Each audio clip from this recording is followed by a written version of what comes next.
Inspirational personalities have achieved more than most. But we forget they are normal people, just like us. So we want to learn about the way they think, to understand how they have achieved greatness. Paul Nurse, welcome to Encounters. Pleasure to be here. When I look at your CV, I see scientist, Nobel Prize winner, president of the Royal Society, president of Rockefeller University, founder and director of the Francis Crick Institute, a remarkable list of achievements and roles and titles. Maybe in your own words, tell us a bit about your background. Well, when you hear that, it looks as if I can't hold a job down, really, and keep moving on. But I've had a very rich life, really, scientifically, and I'm very pleased to have had all those experiences.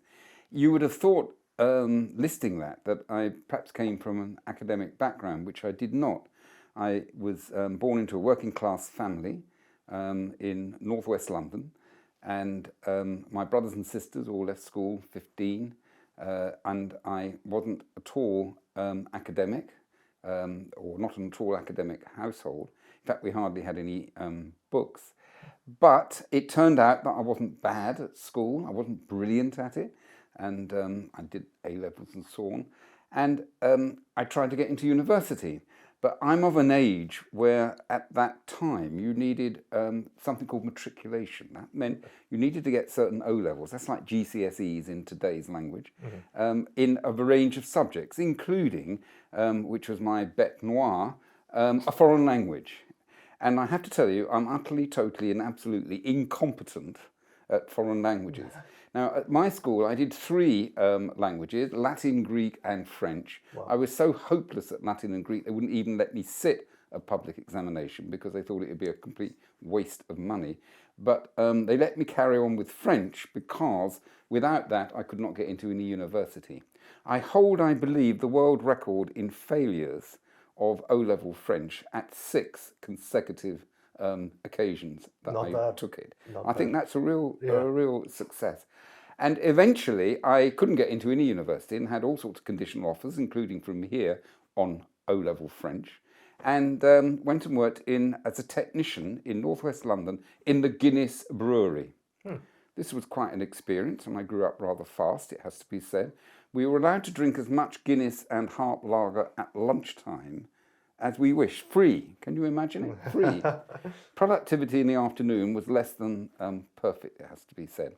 And then I received a letter from the University of Birmingham, Professor of Genetics, Professor John Jinks, saying he had looked at the student applications they had rejected. What was a head of department looking at the undergraduates they'd rejected? And he reckoned that I might be interesting to talk to. So up I went to Birmingham from London. He spent an hour with me, head of department, failed undergraduate application. His junior lecturers showed me around, and they said, we'll get you in here, we'll get Senate to overlook this problem you have with O-level French. I said, fantastic, I wanted to go to university. They did that, and the Senate said, yes, there's one condition, that he does French for the first year at university, which I had to do, but I was in a class of one, and I had the most junior lecturer in the department teaching me, and I remember the conversation. He was sitting where you are, I was sitting here, and he said, Paul, you know, you don't want to be here, and I don't want to be here. So we're going to do a deal. And the deal is this: to pass the test they've given me to give you, you have to translate 500 words of scientific French into English after a year's tuition. And I'm going to give you scientific French, which is anyway 40% English in any case because of the English words. And I'm allowed to let you take in any books into the exam. And I'll let you take in a dictionary. And if you just look up all the words as you go through it, I'll pass you. Not well, but that will be enough. I don't think we need to meet again. Right. And that's exactly what happened. That's how I got to university. Brilliant. Amazing. None of the other achievements mattered, just the French. The French was the only one that really got in the way. By the way, if we're talking about my family, I had 2 brothers and a sister. And my mother was a cleaner and my father worked in a factory dealing with machines. And it turned out, as I discovered in my late 50s, that in fact they were my parents were not my parents. They were actually my grandparents. And my mother was my sister. And my sister gave birth to me at 17. She got pregnant. I'm illegitimate. And she was sent to her aunt in Norwich. It's like a Victorian novel, actually. Sent to her aunt in Norwich, where I was born. And then my grandmother came back and pretended she was the mother. And they brought me up, the entire family never told me for 40 years. And I only discovered it when I was applying for a green card in New York, where I was president of Rockefeller University. At the time I applied for a green card, I had a Nobel Prize, I was knighted, and I was president of Rockefeller University. And Homeland Security, to give them credit, turned me down, okay? They turned me down because they didn't like my birth certificate, which didn't name my parents. It just said my citizenship and when I was born. And I'd asked my parents why why it was like that. And they said, oh, well, there were two sorts of birth certificates. There was a short one and a longer one, but the short one was cheaper, so we just bought the cheap one.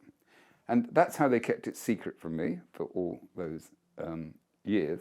And I wrote away to the office in London, registry office, and they got back to me with an envelope, and my PA came in and gave it to me, and I heard her speaking to my wife, who happened to be in the room, and said, is it possible in his application Paul got the name of his mother wrong? I heard this, and I thought, what's going on here? And Anne, that's my wife, said, no, that's not possible. And then everybody's ears pricked up, and there actually were 4 women in the room, all standing, looking at me as I opened the envelope and got out the long-lost birth certificate that I'd never seen. And their mother was my sister. Father, dashed line. Nobody noted. And I was staring at this. I didn't understand it. I couldn't get my head around it. And Anne whispered in my ear, you do know what this means, don't you? Right. And of course, what had happened is he got pregnant, and to protect her daughter, my grandmother pretended to be her mother, and nobody ever told me. And how did that make you feel when you found out at that point in your life? Well, the first thing was almost humour. I'm a geneticist. My job is, and actually I'm quite a good geneticist. Right. And I've often wondered, why is it I'd gone to university and done all this stuff, and my rest of my family had not done anything like that? And I sort of pondered about it. I never once thought of this. So what I felt was, how did all this, why didn't I think of it? Geneticist? There's nothing going on between my ears. And then I sort of got used to the idea, well, you know, it was just what happened. And I want to say, everybody was trying to do their best for me. There's no question about it. Everybody was trying to do their best. I'd have quite liked them to have told me eventually, but they felt obviously embarrassed or felt they couldn't. But they looked after me, loving family. I mean, they didn't know what cuckoo they had in the nest as I was sort of going to university and goodness knows where. But everybody was looking after me. And to this day, is it correct you still don't know who your father is? I don't. And I could find out. I did do one of these sort of 23andMe type things. I have quite close relatives in the UK who I have no idea who they are. I did write to them because there's a website to see, would you like to speak to me? Neither of them did. They didn't reply. And these things can be quite sensitive, of course. Yes. And I decided to let it lie. Sometime I might go back to it, because I could work it out, I'm sure. But I worry about disturbing other people who perhaps don't want to talk about it. Yeah, if anyone's qualified to work it out. No, I would be able to do it. I really would. I mean, actually, the genetic correspondence is quite good. It's the level of first cousin. I mean, they won't be a first cousin because of the way it's organised, but it's quite close. Yeah. Wow. That would take quite some restraint on my part, I think. Yeah, definitely. I don't know what I would do. I don't know either. Well, I didn't know what I would do either, actually, and I'm still working on it in a way. And I have a busy life, and I think maybe it's partly that I just haven't got round to it. So, and I mean, a very exciting personal life and certainly a very exciting career. Which of these achievements, personal or academic, so to speak, are you most proud of? Well, on a personal level, I am proud of my two daughters. Anne is my wife, the mother, and I have two daughters, an Emily, who is a professor of high energy physics at University College in London, appointed actually quite young in her 30s. And this is a boys' game, you know, high energy physics. Her experiments at the Large Hadron Collider. She is contemplating a shifting career to work for the Climate Change Commission. She knows nothing about climate, but she's a very good modeler and thinker. So she's an academic like me. I learn from her. She sometimes learns some things from me. And my other daughter, Sarah, is a TV producer and editor who works for ITV Sports. And if you watch a football game on ITV Sports, she'll be one of the 2 or 3 people who are running the match, and that's what she does. I tell you about Sarah. I went and watched her when she was younger, and she used to do you know, when they reverse all the film when there's a shot on goal or something. What's it called? VAR. Yeah, that's in the US. There's equivalent in the, I think, isn't it? Anyway, you know what I mean. Then it runs forward. And I watched her do this, and she sits with 16 screens in front of her, and the producer, which is what she is now, will suddenly say, action replay, that's what it's called, action replay. And suddenly it all goes back 20 seconds, and she's choosing the shots about 3 seconds before they go out to the... have you ever thought, I mean, you don't think about it. It is almost certainly the most stressful thing I've ever seen as a job. Yeah, I can imagine. Or I can't imagine, rather. Yeah. So that's my personal, I mean, that's great. Academically, it was, I suppose, the work that led to the Nobel Prize. I mean, I work on cell reproduction. I mean, the basic unit of life is the cell. Basic use of growth and development is the division of one cell into 2. Right from the very beginning, I was interested in what controlled that process, still am, still work on it. And discovered, or co-discovered, because others also contributed to it, the cycling-dependent kinases, they're called, which drive the events of the cell cycle. Found those in yeast, show they were also found in vertebrates, including humans, and worked out really what they do, how they were regulated, how they brought about the temporal sequence of events which lead to successful cell division. That's probably what I'm most proud of. So the scientific hunt seems to have driven you for a long time, but I guess I just want to know what does drive you? Exactly that. I'm interested in the world, actually lots of things about the world. I've got a lot of curiosity, and you know, I'm really interested in this problem. I still work on it. I mean, it's quite a big problem, and you know, nobody was interested at the beginning, then everybody was interested at the time cycle-independent climate. Now it's dropped down again, and I don't care. I mean, I really just care about understanding that problem. So it's still the same then and now? It's the same as it was at the beginning. There was a bit in the middle where, you know, I could sort of write 5 lines of doggerel and it would get in Nature or Cell. Now, actually, I got a paper in Nature today. I'm really rather pleased Oh, about well that. done. Congratulations. But that is now much rarer, much rarer. When did you become interested in the problem? Like, how did it, like, what sparked the initial interest? That is an interesting question, and I know that actually because I did a PhD in Norwich. I went back to where I was born, though I didn't know all the circumstances that I now know. And I was trained as a botanist, plant scientist, and I was working on a fungus and on a small plant called Lemna minor, and looking at nitrogen metabolism. And I had a good supervisor who taught me how to do good experiments. But the truth was, it wasn't very interesting, the project, really, when it came down to it. And I got to about year 3 in my, or year 2 end of, in my PhD, and I was thinking, is this for me? You know, you constantly fail doing a PhD, the experiments don't work all the time. And I thought, I've got to be turned on by the topic. And I thought, well, I could, the way most people think about that, they go and look at Nature Science or Cell or something, one of the trendier journals and see what everybody else is doing. And I thought, that's a mistake, because by the time you get into it, it's already on its way out, you know.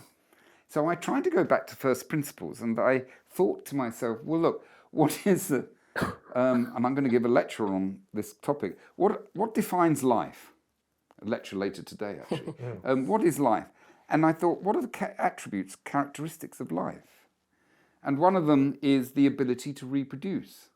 And then I thought, what's the simplest example of that? Which is, of course, cell reproduction. So I said, this is an interesting topic. Nobody was working on it, or hardly anybody. Understanding the mechanism of eukaryotic, and that's plants, fungi, animals, reproduction is an important problem. And then I thought, well, how do you approach it? And the answer was, I then looked up papers and sort of read a bit more about what one could do, and it was clear that genetics was the way into it, forward genetics, looking for mutants. But I wasn't a geneticist. I hadn't been trained as a geneticist. So what I thought was, I'm going to choose a simple system. I chose fission yeast. I'd read some work by somebody called Lee Hartwell, who had started it with budding yeast, and he'd published, he's about 10, 15 years older than me, and he'd published a couple of papers. And I thought we could do this with fission yeast, which divides more normally. Budding yeast divides by budding. And there was a fission yeast lab in Edinburgh, Murdoch Mitchison, where I eventually went and found the wee mutant. And there was, the geneticist was Urs Leopold in Bern. So I raised money as a graduate student to get a fellowship to go to Bern to learn genetics for 6 months, 9 months, and then to go to Edinburgh to work with Murdoch. I want to say the generosity of those two. I published 15 papers in the next 7 or 8 years. It seemed to be a bit easier publishing papers than it is for us now. I wish I had that track. I know what you mean. But I did, and they didn't put their name on any of these papers. Not because they hadn't helped me or contributed or provided the environment, but because they hadn't contributed with their own hands to what I was doing. I mean, this is a pastime. Yeah. Huge generosity, because it meant I had the credit for it. Right. And they were just very generous. And so generosity definitely is one thing that helps people. And certainly it sounds like you've had generous people in your life. For sure. But on your personality, what do you think is your most distinctive trait? Or in other words, what is your superpower? Oh, God. I would say curiosity about the world and optimism. Optimism that something will work. So tackle a big problem, abandon it if it isn't going well, but tackle it and maybe it will break. So curiosity and optimism. Conversely, what do you like least about yourself? I can be a bit overbearing. I talk a lot. Don't you agree? It's perfect for an interview. Yeah, but I talk a lot. I can be maybe a bit overwhelming, perhaps. You know, my kids, when they were growing up, they say, "Dad, why on earth are you interested in everything? Just stop it. Just stop it." So that is a bit annoying, maybe. They would now say the trouble is, Dad, you know, people just pay too much attention to you now, and stop pontificating. Yeah, nothing like kids and family to set you straight. Absolutely. No? Right. So that's how your family perceives you. How would you like your friends to perceive you? I hope they think I'm generous. I hope they think that I'm good company. I hope they think that I do help them when they're in trouble. And then, how do people who disagree with you describe you? How do you think? What do you think they say about you? I think I'm thought probably to be rather lucky. Classic. Rather lucky, and I think that some people say that, you know, things I do sort of work out somehow in a variety of different parts of my life. So I think people get annoyed that I'm luck, or perhaps luck isn't quite it. It may be part of it. It's just I get away with it. That I try things that most people think couldn't work, and quite sometimes they do. Do you think your early success let you sort of try those things that otherwise might not work? In other words, you had the runway to It's take those almost risks. the opposite. Let me remind you, I couldn't get into university. I went to a school where everybody came from a more middle-class background, and I didn't do so well in everything. Actually, I failed quite a lot. And it's that gave me a resolve and optimism that just try it. I sort of stopped ignoring people when they said it won't work or you got that wrong, and that could be a weakness, but it is also a strength if you actually can achieve. Because I had many failures at the beginning, and I coped with failure okay. In the same vein, what would you say the biggest risk that you've taken in your career has been? I think the risks I've taken have been career-wise, where I've made a decision to make career decisions that, if they worked, would be better for research and less good for, if you like, career security. Yes. So when I was in Edinburgh, they were interested in me applying for a lectureship there, and I probably would have got it, but I felt that wasn't the right thing to do for research purposes, and I went to the University of Sussex, which was the right thing to do. For research purposes. But I dragged my family, and I was on a 3-year position only, whereas I'd had tenure in Edinburgh, and so I think that's where I've taken risk. I went to run an institute, a very good institute in New York, and I'd never spent more than 1 week before in the United States, and I suddenly found myself running an institution of 2,000 people. I didn't even know what the IRS was, which is the tax. I knew nothing. Right. That was pretty risky, I'd say. What was the impulse to go to New York then? Well, I'd just set up Cancer Research UK by merging two pre-existing cancer charities which were overlapping. Cancer Research Campaign, which set up the Gurdon Institute here many years ago, and the Imperial Cancer Research Fund, which I was running. And the trustees of both organisations were wary of this. And the CRC trustees didn't like the idea of the ICRF boss, because I was running ICRF, taking over. So what they said was, we'll merge them, Paul can run it, but then he must resign after they established it. So I think it was either 1 year or 2 years. And so I had to resign and find another job. Okay. So you went where the job called. So that was a risk too, I suppose. I said I thought it was the right thing to merge them. Right. And they just couldn't cope with the fact that the other organisation might be looking as if it was above them. Yeah. So that's why I went to New York, because they offered a job when I was looking for a job then. Right. Okay. Yeah. Do you think? Actually, I didn't apply for it. They and that's quite embarrassing, I have to say, because actually it turned out to be quite a prestigious job in the United States, in actual fact. And the chairman of the board of trustees phoned me up when I was in a traffic jam in London, and said they'd really like me to come over and see it. And I said, "Oh, that's very nice, and I'm a bit busy at the moment. I'll get back to you." And I never got back to them. And then 3 months later, it got on to me again. He said, I asked you to come over, and then I just felt guilty, because I was rude. So I went over, and then I found myself ambushed, because they didn't tell me I was going to visit, and they interviewed me for the job, sort of in a clandestine sort of way. Couldn't work out what was happening. I was talking about things, and then somebody else would come into the room and have a chat with me, and then somebody else, and I eventually worked it out. I was talking to the board of trustees. Right. Well, that interview process worked well. Yeah, I got the job. And your scientific career has gone extremely well, to say the least. What do you think you'd be if not a scientist? Oh my goodness. At school, I was interested in the theatre, actually. Okay. English literature and the theatre.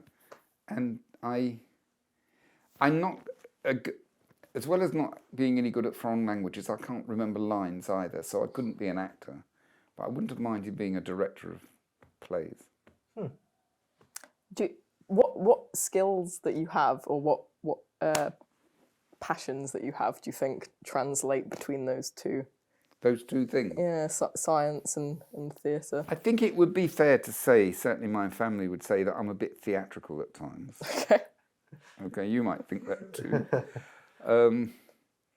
So I think that was okay. And I like the idea of transmitting ideas to people, which good theatre does. And I like the way of trying to convince people by presenting an argument in a particular way. I mean, that's what we do with science, really. We have results, but we present it. And that's good theatre too, of being convincing. So there's, and you know, whenever you give a lecture or a talk, it's theatre. There is an overlap. Yeah. Surprisingly, quite a lot. What's the highbrow questions that we ask here on Encounters? Yes. So what we really want to know is, what 3 things would you take with you on a one-way trip to Mars? A one-way trip to Mars. No, Martin Rees, who I think you may have spoken to, had a very funny thing about trips to Mars, because he said best thing to do with Elon Musk, I seem to remember, was send him on the first trip to Mars that can't come back. Right. What would I take to Mars? By the way, that was to buy me time so I could think about it. Oh, yeah, we spotted it, don't worry. Yeah. To Mars. Well, you know, I would take Shakespeare. I mean, that sounds corny, I realise, but he is amazing. Yeah. It is amazing to read somebody from 1600 who's got that insight. And it is constantly rewarding, not easy to read, and you have to work at it. So I think I'll take that. I'm allowed to take that. Okay. You won't let me take the Encyclopedia Britannica or something, which I could read more of, but we'll take Shakespeare. I'm an amateur astronomer, amongst other things, and the seeing will be very good of the night sky on Mars. So I want to take a decent telescope and look at the rest of the rest of the heavens from there. And probably, since it's Mars, I'd better take some sort of handbook of geology, because I don't think there's going to be much else on Mars but geology and the stars, and I've got Shakespeare to keep me company. So that's it, a textbook of geology, I'm not sure which one, astronomy, a telescope, and Shakespeare. Yeah, that's a very diverse set of items. A nice balance between the practical and the entertaining. We like that. Right.